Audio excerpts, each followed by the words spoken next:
إن الحمد لله نحمده ونستعينه ونستغفره ونؤمن به ونتوكل عليه ونعوذ بالله من شرور أنفسنا ومن سيئات أعمالنا من يهده الله فلا مضل له ومن يضلل فلا هادي له وأشهد أن لا إله إلا الله وحده لا شريك له وأشهد أن محمدا عبده ورسوله أما بعد فإن خير الحديث كتاب الله وخير الهدي هدي محمد صلى الله عليه وسلم وشر الأمور محدثاتها وكل محدثة بدعة وكل بدعة ضلالة وكل ضلالة في النار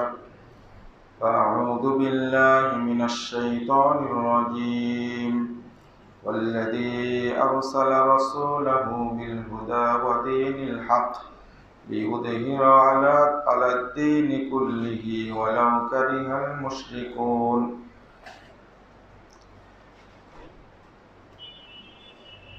وقال صلى الله عليه وسلم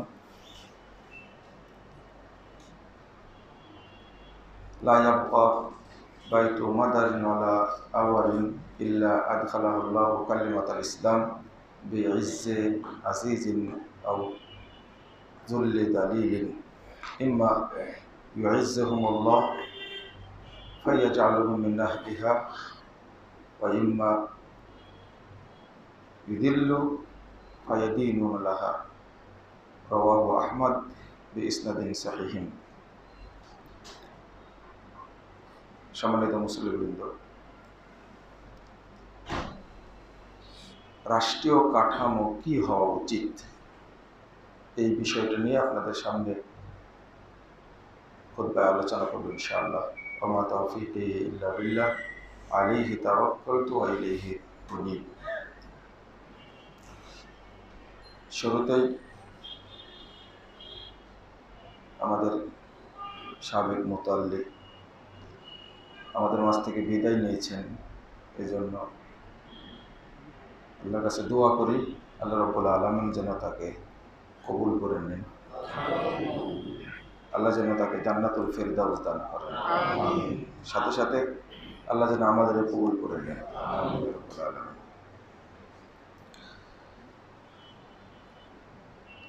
আল্লাহ রাব্বুল আলামিন রাসূলুল্লাহ সাল্লাল্লাহু আলাইহি ওয়াসাল্লামকে যে বিষয়টি বলে দিয়েছিলেন আল্লাহ রাসূল সম্পর্কে, ওয়াল্লাযী আরসালা রাসূলাহু বিল হুদা ওয়া দীনিল হক, ওই আল্লাহ যিনি তার রাসূলকে পাঠিয়েছেন হেদায়েত এবং সত্য দিন দ্বারা। উদ্দেশ্য কি? লিউযহিরা আলা দ্বীনি কুল্লি, সমাজে যত দিন, ধর্ম, প্রথা, মতবাদ, থিওরি, ইজম, দর্শন চালু আছে, সবগুলোর উপরে আল্লাহর দ্বীনকে তিনি যেন বিজয়ী করেন।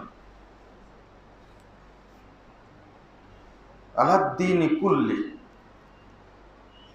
প্রচলিত যত থিওরি আছে সবগুলোর উপরে যেন বিজয়ী করেন।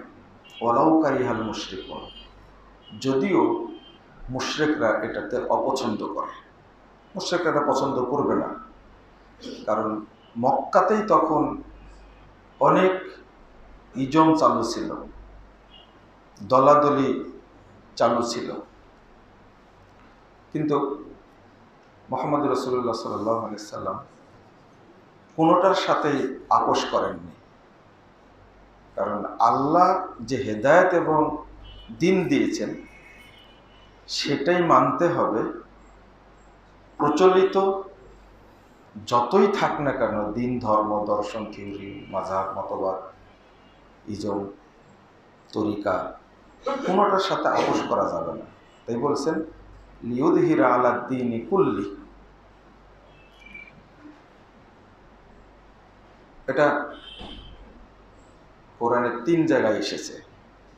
সূরা তাওবার মধ্যে এসেছে, সূরা সফ, আবার সূরা ফাতহ। একই কথা 3 জায়গায় আল্লাহ রাব্বুল আলামিন বলতে চেয়েছেন। আর এক জায়গাতে বলছেন আল্লাযীনা ইম্মাক্কান্নাহুম ফিল আরদ, মুমিনদেরকে যখন আমি রাষ্ট্রীয় ক্ষমতা দান করব, এটা আল্লাহ প্রদত্ত, যে দান করি তাহলে কি করবে? আকামুস সালাহ। আর প্রথম কাজ হবে আকামুস সালাহ, তারা কি করবে? সালাত প্রতিষ্ঠিত করবে। ওয়াতাবুজ যাকাত, যাকাত প্রতিষ্ঠিত করবে। ওয়া আমারু বিল মারুফ ওয়া নাহাউ আনিল মুনকার, আর সৎ কাজের নির্দেশ দিবে, মানুষ যেন সৎ পথে আসে, সৎ কাজ করে, এবং যত নিষিদ্ধ খারাপ কাজ সেইগুলো থেকে তারা মানুষকে বিরত রাখবে। আল্লাহ সুন্দর করে বলে দিয়েছেন সূরা হজ 41 নম্বর আয়াত। তো এখানে 2টি বিষয় খুব গুরুত্বপূর্ণ। একটা হলো যে এখানে আল্লাহর দ্বীনের সাথে মিশ্রণ চলবে কিনা, মিশ্রণ চলবে কিনা। 1 নম্বর কথা হলো তাওহীদের সাথে তাগুতের কোনো আপোষ হয় না, কখনো আপোষ হয় না। তো রাসূল সাল্লাল্লাহু আলাইহি সাল্লাম শুধু না, সমস্ত নবী রাসূলের দাওয়াতি যে ধারা, মানহাজ, মূলনীতি, এইটার বাহিরে আমি বা আপনি কিছুই করতে পারবো না, এর অধিকার আমার আপনার নেই। কারণ আল্লাহ বলে দিচ্ছেন ফাইন আমানু বিমিসলি মা আমানতুম বিহি ফাকাদ ইহতাদাউ, 137 নম্বর আয়াত সূরা বাকারা। খুব এই আয়াতটা খুব ভালো করে মনোযোগ দিয়ে শোনেন। আল্লাহ বলছেন সাহাবায়ে কেরাম, আল্লাহ রাসূল, তাবেঈগণ যেভাবে শরীয়ত বুঝেছেন, যেভাবে শরীয়তকে মেনে নিয়েছেন, তারা যেটা পালন করেছে, ঠিক এইটার উপরে যারা থাকবে ফাকাদ ইহতাদাউ, তাহলে তারা হেদায়েত পাবে। ওয়া ইন তাওয়াল্লাউ ফাইন্নামা হুম ফি শিকাক, আর যদি এই তরিকা, এই মানহাজ, এই শর্ত যদি না মানে, তাহলে তারা গুমরাহির মধ্যেই থাকবে। একজন ব্যক্তি মুসলিম, সে দাবি করছে আমি কোরআন হাদিসই মানি, কিন্তু কোরআন হাদিস মানাটা সালাফদের মতো না, নিজের মতো মানছে, ওই ব্যক্তি হেদায়েতই পায়নি, ওই ব্যক্তি সিরাতে মুস্তাকিম পায়নি, ও এখনো গুমরাহির মধ্যেই আছে। একটা জিনিস খেয়াল করেন, শুধু ছোট্ট একটা কথা। কোরআন নাজিল হয়েছিল কয় কেরাতে? 7 কেরাতে। 7 কেরাতে আল্লাহ নাজিল করেছেন, গোত্র অঞ্চল অনুযায়ী নাজিল করে, তাদের ভাষা অনুযায়ী।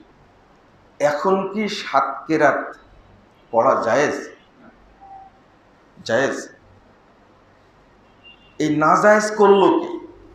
আল্লাহ তো নাজায়েজ করেননি, বুঝেন কথাটা। আল্লাহ তো 7 কেরাতে নাজিল করেছেন, তো 7 কেরাতে জায়েজ পড়া জায়েজ হবে না কেন?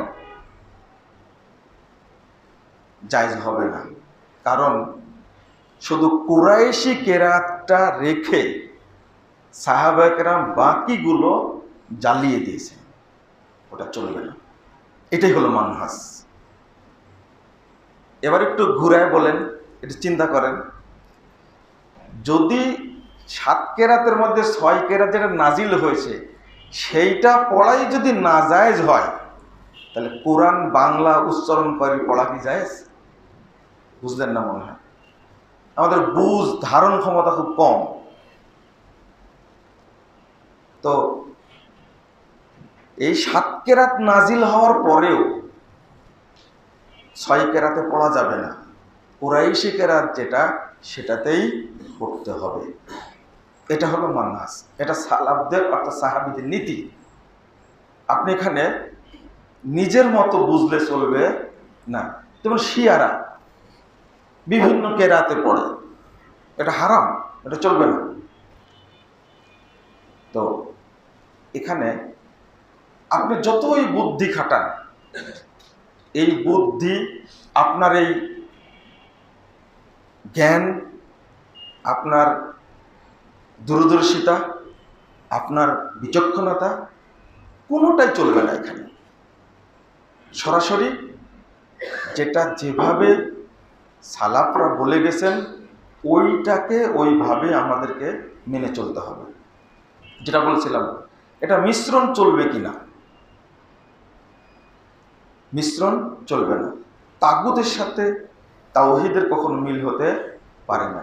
ঈমানের সাথে কুফরের কোনো সম্পর্ক থাকতে পারে না। এখন আপনার প্রশ্ন যে তাহলে এই ইসলামী রাষ্ট্র প্রতিষ্ঠা হওয়া কিভাবে সম্ভব? আর একটা সরাসরি যদি কথাটা বলি আপনাদের কাছে, যে বর্তমানে গণতান্ত্রিক ব্যবস্থা ছাড়া তো সরকার গঠন করা সম্ভব না। আমি উত্তরে বলি যে যদি তাই হয় তাহলে গণতন্ত্র এই উপমহাদেশে কখন আসলো? 1924 সাল পর্যন্ত খেলাফত চালু ছিল, তখন তো গণতন্ত্রের অস্তিত্ব ছিল না। এখন আপনাদের মাথায় এই টোপটা ঢুকে দেওয়া হলো এইভাবে যে গণতান্ত্রিক ব্যবস্থা ছাড়া তো রাষ্ট্র ক্ষমতায় যাওয়া সম্ভব না, তাহলে আপনারা এটা সাপোর্ট করছেন না কেন? আর এখন গণতন্ত্র তো একটা ধোঁকাতন্ত্র, একটা গুন্ডাতন্ত্র, এটা আপনারা জেনে ফেলেছেন, নতুন করে বলার দরকার নাই। এটা হলো মানে প্রতারণার কি বলবো, এটা জাল, মারামারি, খুনাখুনি, খুব সুন্দর একটা পথ একটা বের করেছে গণতন্ত্র। এটা খুব ভালো করে আপনারা বুঝেন। গণতন্ত্রের সম্পর্কে এই ইহুদি খ্রিস্টানরা পর্যন্ত এত নিন্দা করেছে। আমরা বলি যে মেজরিটি সেটাই চূড়ান্ত, কিন্তু কোনোদিন চিন্তা করেছেন মেজরিটিটা কি?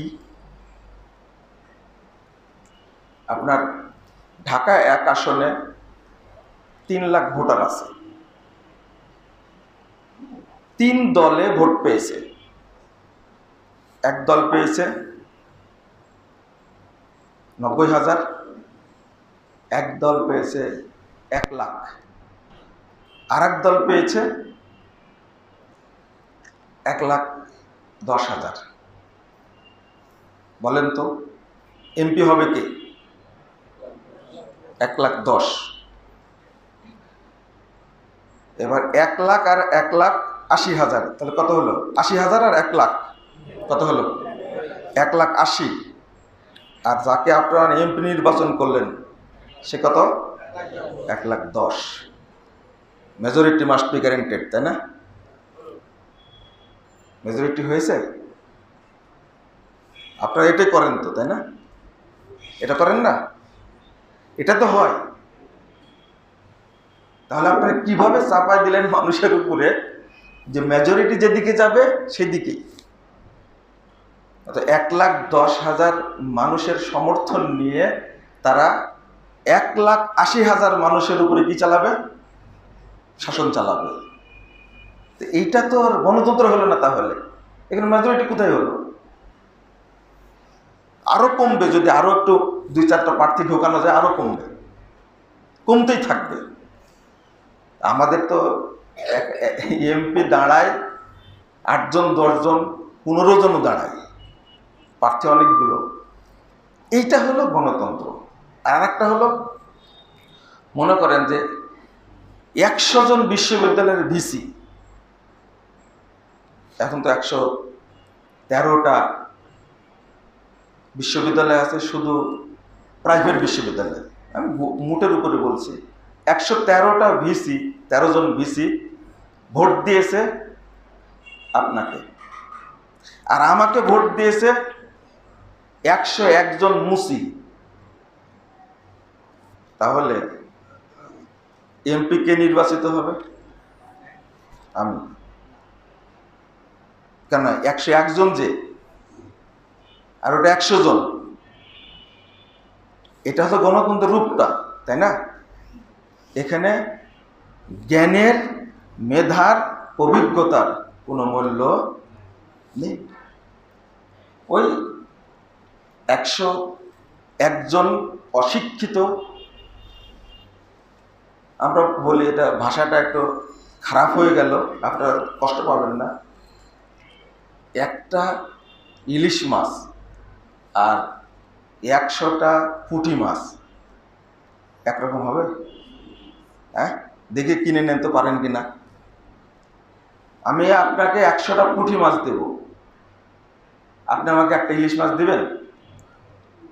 কখনো দিবেন না। 1000টা পুঁটি মাছ দিলেও দিবেন না। কিন্তু এখানে আবার ঠিকই খুব ইলিশ মাছকে মূল্যায়ন করছেন, কিন্তু গণতান্ত্রিক সংবিধানে, নীতিতে এখানে পুঁটির মাছের দামই বেশি, ইলিশ মাছের কোনো দাম নাই। বাস্তবতার উল্টা এটা। তো আরেকটা বিষয় এখানে আপনাদের মনে করে দিই, সেটা হলো, আপনারা তো দেখলেন যে বাংলাদেশের গণতন্ত্রের রূপটা দেখলেন না? খুব সুন্দর দেখলেন তো। ফখরুদ্দিন এসে কয় বছর চালাইছিল? 2 বছর। 2 বছর চালাইছিল। এইটা কি ইলেক্টেড ছিল না সিলেক্টেড ছিল? কেন হলো তাহলে? কোত্থেকে আসলো তাহলে? এটা তো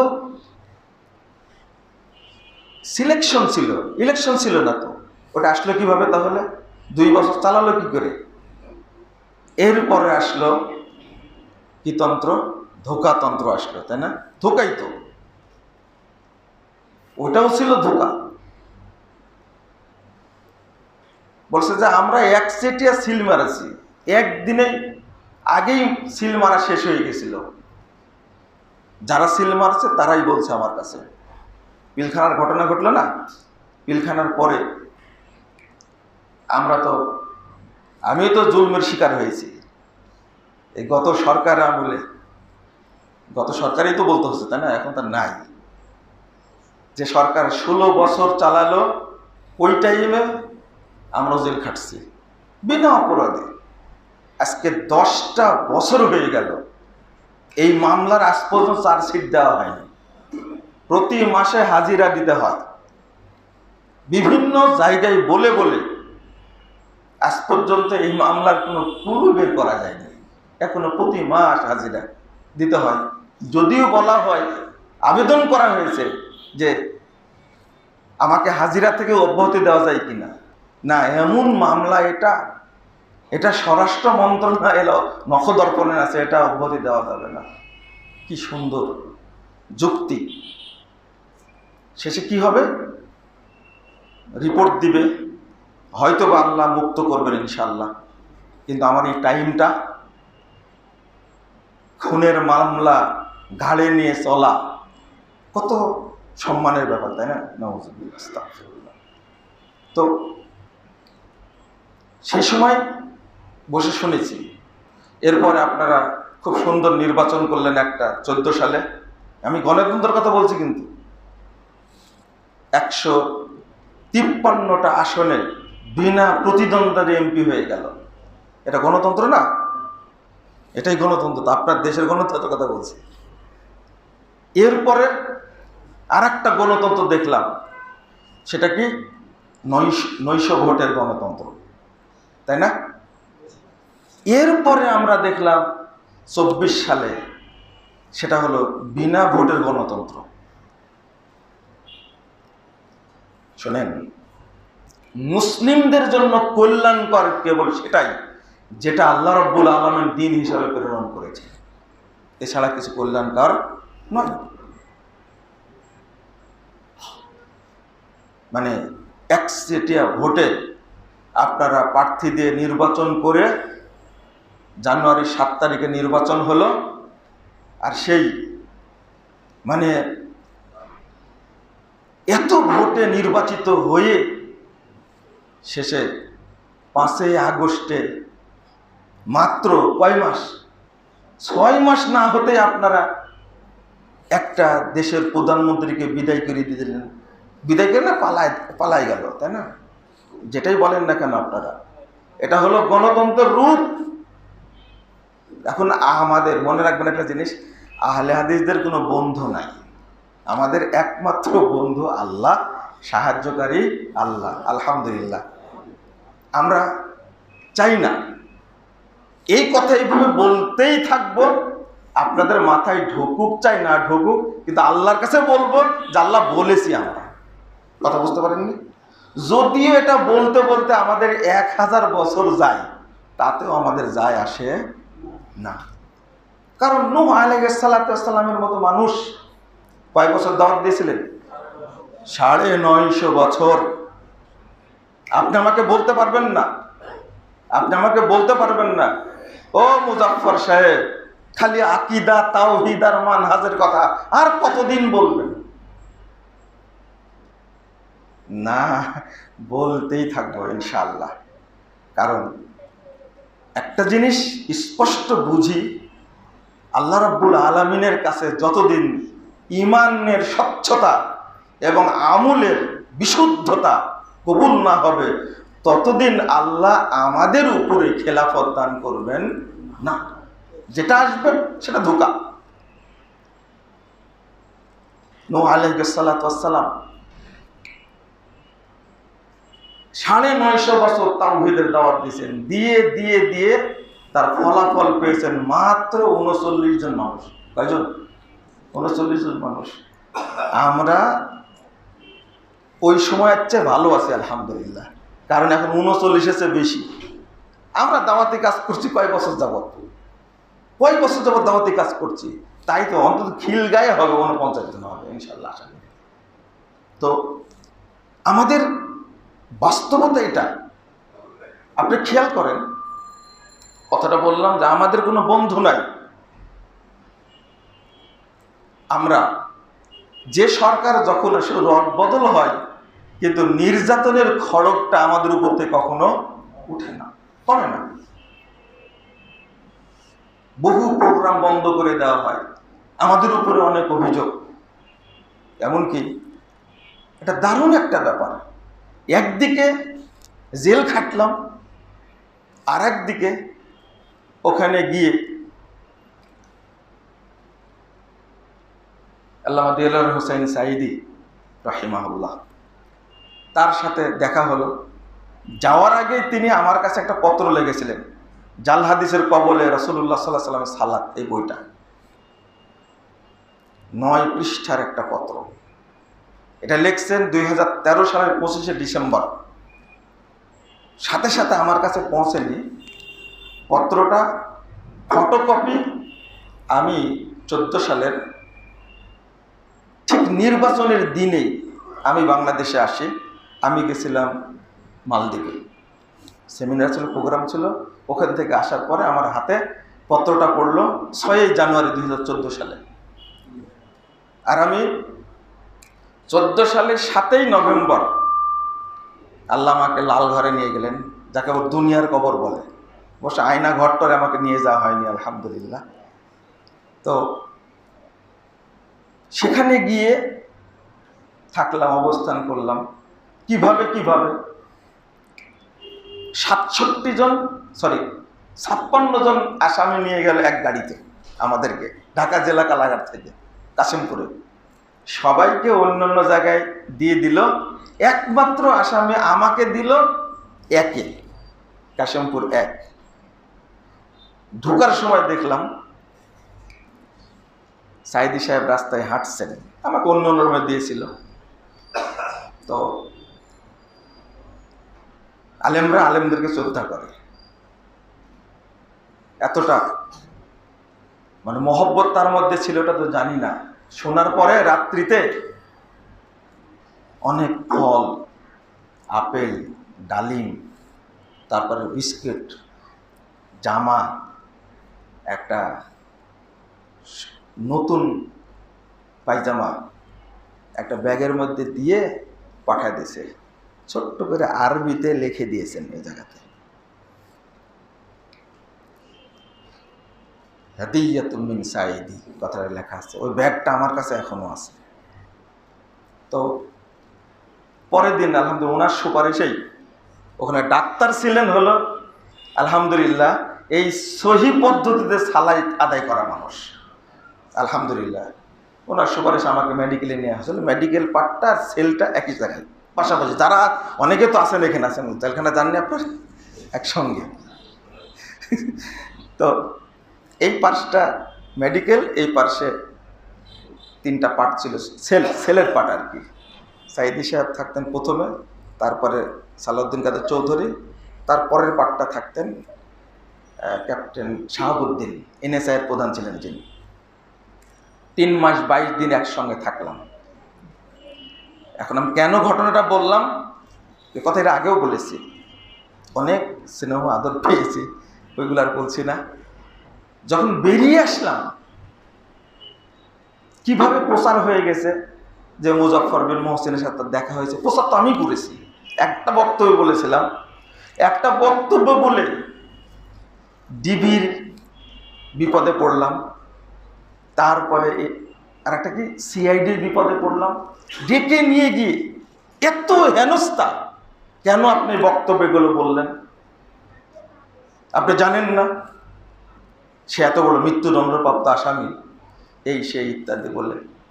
আবার জামাত ইসলামের ভাইয়েরা বলা শুরু করলো মুজফফর মিথ্যাচার করছে, সাইদি সাহেব হলো ফাঁসির আসামি, তার সাথে দেখা হবে কি করে। সব জেনেই গোটা দেশে চললো মিথ্যাচার, আমি পড়ে গেলাম নতুন বিপদে। খেয়াল করেছেন কি, আমাদের কোনো কি নাই, বন্ধু নাই। আমরা যেভাবে বলি একবারে, অথচ তার ছেলে ইতিহাসটা খুব ভালো করে জানে, খুব ভালো করে জানে। মানে বড় ছেলেটা হলো শামীম সাইদি, শামীম সাহেব খুব ভালো করে জানেন। আমি আর বাকিটা বলছি না, আমার যেটা বলার আলোচনার, যে গণতান্ত্রিক রাষ্ট্রে সকল শ্রেণী পেশার মানুষ কখনো স্বাধীন হয় না। একদল ক্ষমতায় আসে, আরো বাকি দলগুলো কি থাকে, পরাজিত থাকে, কোনোদিন স্বাধীনতা।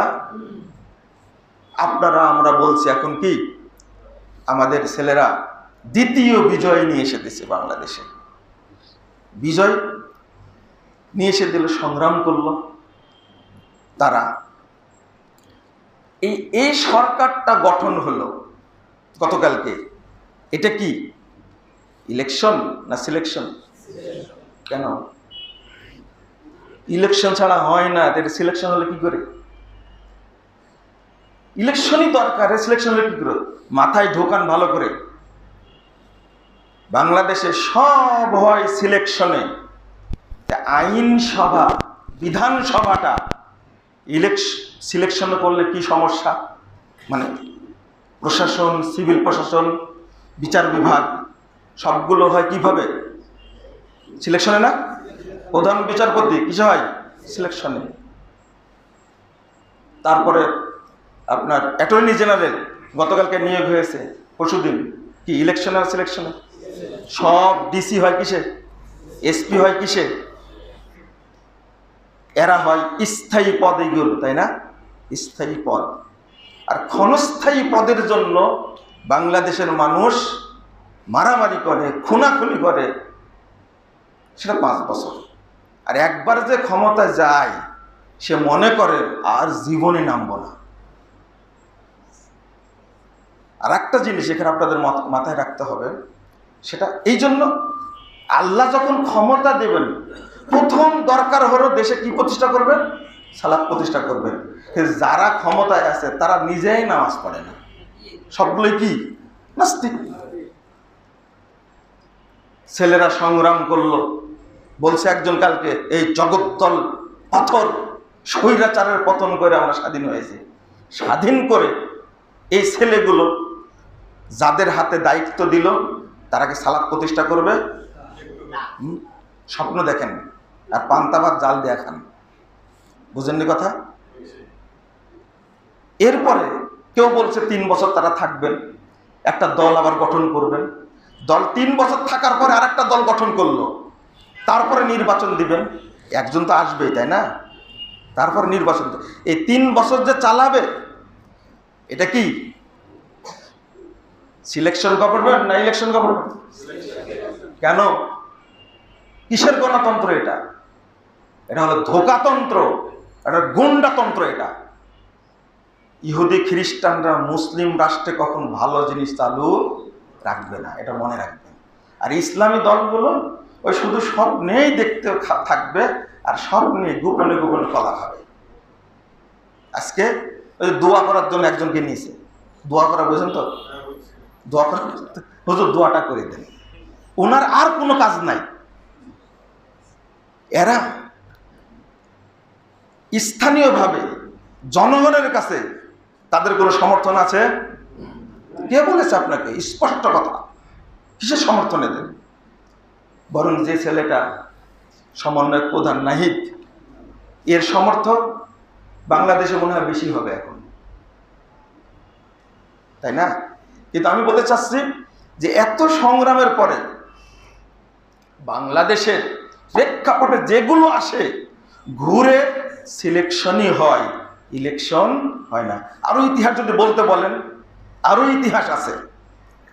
কিন্তু এখানে ইসলামপন্থীরা সবচেয়ে বড় ধরা খেল। কয়জন মানুষ ছিল বেনামাজি নাস্তিক, যারা মাঠে নেমে বিশাল সংগ্রাম করলো। আমি মনে করি এদের মধ্যে অনেক মানুষ নামাজি আছে, আছে না? তারা শান্তি চায়, কিন্তু ওই ফল কি আমরা পাবো? পাবো কি? দেখেন আপনারা, মুহাম্মদুর রাসূলুল্লাহ সাল্লাল্লাহু আলাইহি ওয়াসাল্লামকে 14 জন মিলে গিয়ে প্রস্তাব দিল। প্রস্তাবটা কি দিল দেখেন। মক্কার অবস্থা, যখন তিনি মার খাচ্ছেন, তখন প্রস্তাব দিচ্ছে, এত সুন্দর করে প্রস্তাবটা দিচ্ছে, ইয়াবনা আখি, ভাতিজা, ইন কুনতা ইন্নামা তুরিদু আমওয়ালা লা জামানা মালানা হাত্তা তাকুনা আকসারানা মালান। ভাতিজা শোনো, এই বিশৃঙ্খলা করো না। তুমি যদি চাও যে সবচেয়ে বড় ধনী হবে, তুমি যদি চাও, তাহলে আমরা সবার সম্পদ এক জায়গায় করব, করে তোমাকে সবচেয়ে বড় সম্পদশালী করে দেব। প্রস্তাব মুগিরা সহ প্রস্তাব দিচ্ছে 14 জন নেতা মিলে মুহাম্মদ রাসূলুল্লাহ সাল্লাল্লাহু আলাইহি সাল্লামকে। তারপরে প্রস্তাব দিচ্ছে, ওয়াইন তুরিদু শারাফান, তুমি যদি সম্মান পেতে চাও, সাওয়াতনাকা আলাইনা হাত্তা লা নাক্তারা আমরা দুনাক, তুমি যদি সম্মান পেতে চাও, তাহলে আমরা তোমাকে নেতা বানাবো, মরা পর্যন্ত তোমার কাছ থেকে আমরা নেতৃত্ব কেড়ে নিব না। বুঝেন ভাষাটা? তারপর তো ওয়াইন কুনতা তুরিদু মালিকান, আর তুমি যদি চাও আমি শাসক হব, রাষ্ট্রপতি হব, মালাকনা আলাইনা, তাহলে আমরা রাষ্ট্রপতি বানাবো। আচ্ছা, এই প্রস্তাবটা যদি আপনাকে দেওয়া হয়, বা আমাদের দেশে যারা ইসলাম তাদেরকে যদি দেওয়া হয় যে আপনারা 3টা বছর চালান, এই প্রস্তাব দিয়ে আমরা ইসলামী দলগুলো নিব না? বলার আগেই নিব। প্রস্তাব দেখেন, নেতা বানাবে তাকে, রাষ্ট্রপতি বানাবে তাকে, সবচেয়ে ধনী বানাবে। এই 3টারই তো মানুষের চাহিদা, তাই না? একটা কি বেশি টাকা পয়সার মালিক হবে, তারপরে আজীবন ক্ষমতায় থাকবো, আর একটা কি আমি আজীবন নেতৃত্ব দেব। কত সুন্দর! এই 14 জন মানুষ মিটিং করে এসে প্রস্তাব দেওয়ার পরে মুহাম্মদুর রাসূলুল্লাহ সাল্লাল্লাহু আলাইহি ওয়াসাল্লাম বলছেন, মা বিমা তাকুল্লু মা জিতু বিমা জিতুকুম বি আতলুবু আলাইকুম আমওয়ালা। চাচা শুনেন, আপনারা যে প্রস্তাব নিয়ে এসেছেন আমার কাছে, এই প্রস্তাবের সাথে আমার কোনো সম্পর্ক নেই। কেন বললেন এটা? কেন বললেন এটা? লা আতলুবু আলাইকুম আমওয়ালা, আমি আপনাদের কাছে মাল চাই না। ওয়ালাল মালিকা আলাইকুম, আমি আপনাদের উপরে রাষ্ট্রপতি হতে চাই না। ওয়ালাকিন্নাল্লাহা বাআসানি ইলাইকুম রাসূলা, আল্লাহ আমাকে রাসূল হিসেবে পাঠাইছে আপনাদের কাছে। ওয়ানজালা আলাইয়া কিতাবা, আর আমার উপরে আল্লাহ কিতাব নাজিল করেছেন। ওয়ামারানি আন আকুনা লাকুম বাশীরান ওয়া নাযীরা, আর আমাকে নির্দেশ দেওয়া হয়েছে আমি যেন আপনাদেরকে ভয় দেখাই, জাহান্নামের ভয় দেখাই, পরকালের ভয় দেখাই। ফাবাল্লাগতু রিসালাতি রাব্বি, আমি আমার রবের রিসালাত পৌঁছে দিই। ওয়া নাসাহতু লাকুম, আমি আপনাদেরকে নসিহত করি। ফাইন তাকবুলুহু ফাহুয়া হাদ্দুকুম ফিদ দুনিয়া ওয়াল আখিরাহ, যদি এটাকে আপনি কবুল করেন তাহলে দুনিয়াতেও বদলা পাবেন, পরকালেও বদলা পাবেন। ওয়াইন তারুদ্দুহু আলাইয়া আসবিরু লিআমরিল্লাহ হাত্তা ইয়াহকুমাল্লাহু বাইনি ওয়া বাইনাকুম, যদি আপনি এটা প্রত্যাখ্যান করেন তাহলে আমি ধৈর্য ধারণ করব যতদিন আল্লাহ আমার মাঝে আপনাদের মাঝে ফায়সালা না করেন। এটা বিশ্লেষণের ব্যাপার। তিনি কেন দায়িত্ব নিলেন না? তিনি রাষ্ট্রপতি হবেন, তিনি হবেন কি আজীবন নেতা, প্রধানমন্ত্রী হবেন অথবা কি রাষ্ট্রপতি হবেন, আজীবন রাষ্ট্রপতি থাকবেন তিনি। ও না নেওয়ার কারণটা কি? না নেওয়ার কারণটা কি? না নেওয়ার কারণ হলো, আমি আজকে যদি প্রধানমন্ত্রী হই তা রাষ্ট্রপতি হবে আবু জাহাল নিঃসন্দেহে। কত সুন্দর রাষ্ট্র ব্যবস্থা হবে না? আর মন্ত্রী পরিষদে যারা থাকবে তারা কারা? ইসলামী রাষ্ট্রের ক্ষেত্রে কোনো সংমিশ্রণ চলে না, অসম্ভব। কি কথা? এটা তো রাষ্ট্র উদ্দেশ্য না, তাওহীদের প্রচারটা আগে দরকার। কিন্তু এই রাসূলি মুহাম্মদ সাল্লাল্লাহু আলাইহি সাল্লাম যখন তিনি মদিনায় গেলেন তখন রাষ্ট্রপ্রধান হলেন না তিনি? কেন হলেন? মদিনা সনদ তৈরি হলো না? হ্যাঁ, 1 বছর দাওয়াতি কাজ করে মুসআব বিন উমাইর রাদিয়াল্লাহু আনহু প্রত্যেকটি ঘরে ঘরে দাওয়াত পৌঁছেছেন। অটো মুহাম্মদ সাল্লাল্লাহু আলাইহি ওয়াসাল্লামকে নেতা হিসাবে মদিনার মানুষ মেনে নিয়েছে। এরা হলো দাওয়াতের ফল। 13টি বছর শুধু তাওহীদের দাওয়াত দিয়েছেন, তাওহীদ বোঝানোর জন্য।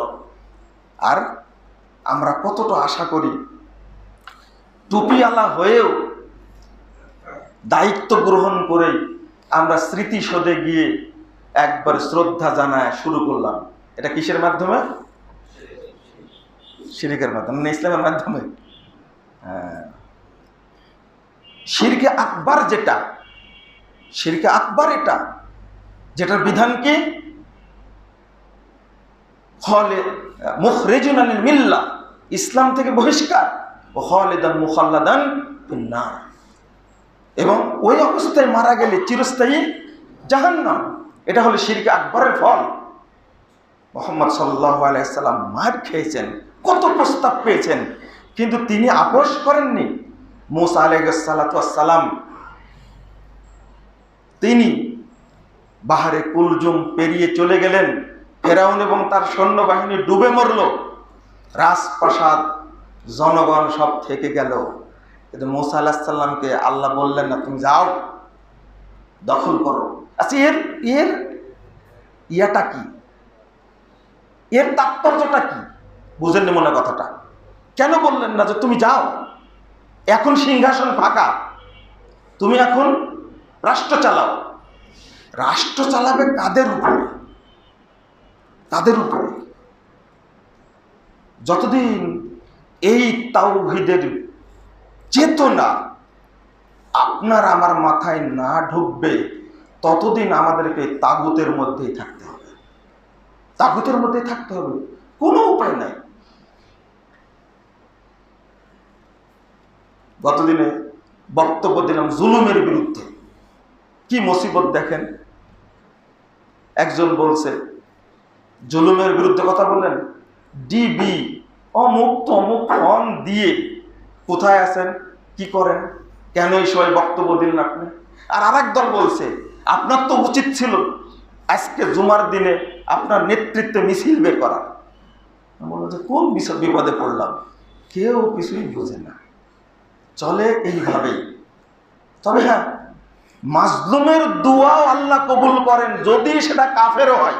হাদিস আসছে কি, ওয়াইন কানা কাফেরা ওয়াইন কানা ফাসিকা।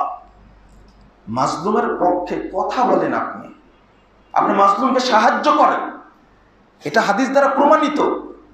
আমরা চাইতে পারি আল্লাহর কাছে, রব্বানা জাআলনা মিন লাদুনকা ওয়ালিয়্যা ওয়াজআলনা মিন লাদুনকা নাসীরা। আল্লাহ আপনার পক্ষ থেকে একজন সাহায্যকারী নাজিল করেন, একজন অভিভাবক নাজিল করেন। এখানে কিন্তু বলা হয়নি সাহায্যকারী ওলি বলা হলো, এখানে বলা হয়নি আল্লাহ তুমি একজন নেককার বান্দাকে নাজিল করো। এই ইসলামী রাষ্ট্রের কাঠামো বা অবস্থা আমাদের মাঝে এই বুঝটা না থাকার কারণে আমরা অনেকটা পিছিয়ে আছি। ইসলামী দলগুলো পিছিয়ে আছে, একদল আরেক দলকে কাফের বলে, একদল আরেক দলকে মুনাফেক বলে। পুরো হেফাজত ইসলাম মওদুদি সাহেবকে মেনে নেয় না, তাহলে অর্থাৎ জামাত ইসলামকে মেনে নেয় না। একদল আরেক দলের পথভ্রষ্ট মনে করে। তবলিগ জামাতের বিশাল অনুসারী বাংলাদেশে, তারা জামাতকেও পছন্দ করে না, আবার কি হেফাজতকেও পছন্দ করে না। এরা কেন মাঠে নামলো? শাপলা চত্বরে যাওয়ার কারণে এত লাশ পড়লো কেন? আমাদের ছেলেদের চেতনা যদি ইসলামী চেতনা হতো, তাহলে 13 সালের 5ই মে 5 তারিখ ছিল, তাই না?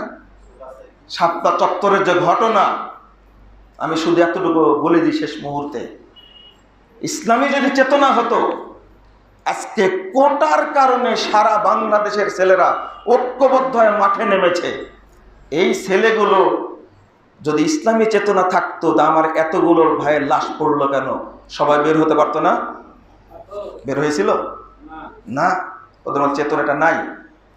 এক আবু সাইদকে গুলি করার কারণে পুরো দেশ ফসে উঠল না? চেতনা। আপনি যেদিন আপনার তাওহীদটাকে দোরগোড়ায় পৌঁছাতে পারবেন, সেই দিনই আল্লাহ রাব্বুল আলামিন আপনাকে ক্ষমতা দিবেন, তার আগে না। এই কামড়া কামড়িকে চলতে ওয়াদাল্লাহুল্লাযীনা আমানু মিনকুম ওয়া আমিলুস সালিহাত লা ইস্তাখলিফান্নাহুম ফিল আরদি কামাস্তাখলাফাল্লাযীনা মিন ক্বাবলিকুম। আল্লাহ ওয়াদা করছেন, যদি ঈমান আনে তোমাদের মধ্যে থেকে আমলে সলেহ করে, অবশ্যই অবশ্যই আমি আল্লাহ তোমাদেরকে জমিনে খেলাফত দান করব। আল্লাহ বলছেন, কিন্তু শর্ত ঈমানের কি?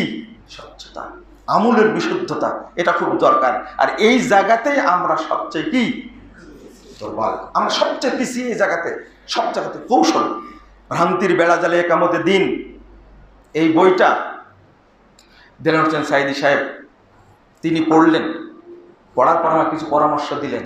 এমন একটা পরামর্শ দিয়েছিলেন, ছোট্ট একটা চিরকুটে, জেলখানাতে বের হওয়ার আসার পরে ছোট্ট একটা চিরকুটে আমার কাছে পৌঁছাই দিলেন একজন কনস্টেবলের মাধ্যমে। খুব আদর করতেন। এই কথাতে লেখা ছিল, ভ্রান্তির বেলা দিলে একামতে দিন। বইটা পড়লাম, কিন্তু এই বইটা লিখে তুমি কি বাংলাদেশে চলাফেরা করতে পারবে? মানে কাউকে ওই জায়গাতে ছাড় দেওয়া হয়নি, সবার সম্পর্কে স্পষ্ট তুলে ধরেছিলাম। যারা দিন কায়েম চাই, তারা ভ্রান্তির মধ্যে আছে, এটা বলেছিলাম।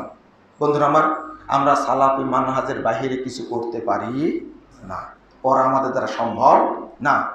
আমরা আল্লাহর কাছে দোয়া করি, আল্লাহ রাব্বুল আলামিন এই দেশটাকে যেন তাওহীদের দেশ হিসাবে কবুল করে নেন।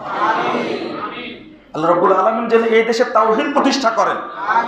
দোয়াটা করে যাচ্ছি, হয়তো মারা যাব, আল্লাহর কাছে বিশ্বাস করি একদিন এই বাংলাদেশে মাজার পূজা থাকবে না ইনশাআল্লাহ, কবর পূজা থাকবে না ইনশাআল্লাহ।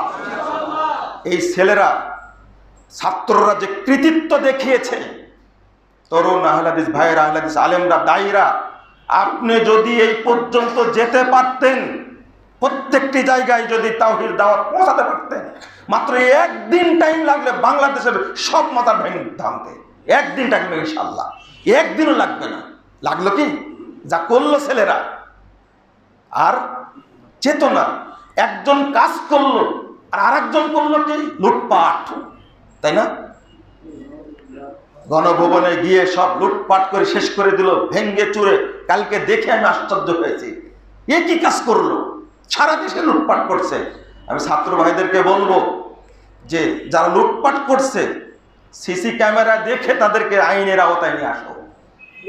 এই দেশটাকে বাংলাদেশের, বিশ্বের কাছে একটা লুটুতরাজের দেশ হিসাবে একটা প্রমাণ করার চেষ্টা চলে। এগুলো সব টুকাই কিভাবে সাহস পেল? লা হাওলা ওয়ালা কুওয়াতা ইল্লা বিল্লাহ। আল্লাহর কাছে দোয়া করি, আল্লাহ যেন আমাদেরকে উপরে শান্তি নাজিল করেন। আমিন ইয়া রাব্বুল আলামিন। আল্লাহ রাব্বুল আলামিন যেন আমাদের এই দেশটাকে দুর্নীতি মুক্ত করেন, আল্লাহ যেন মাদক মুক্ত করেন, আল্লাহ যেন সন্ত্রাস মুক্ত করেন, আল্লাহ রাব্বুল আলামিন যেন আমাদের দেশটাকে তাওহীদের দেশ হিসেবে কবুল করেন। আমিন ইয়া রাব্বুল আলামিন। বারাকাল্লাহু ফিকুম।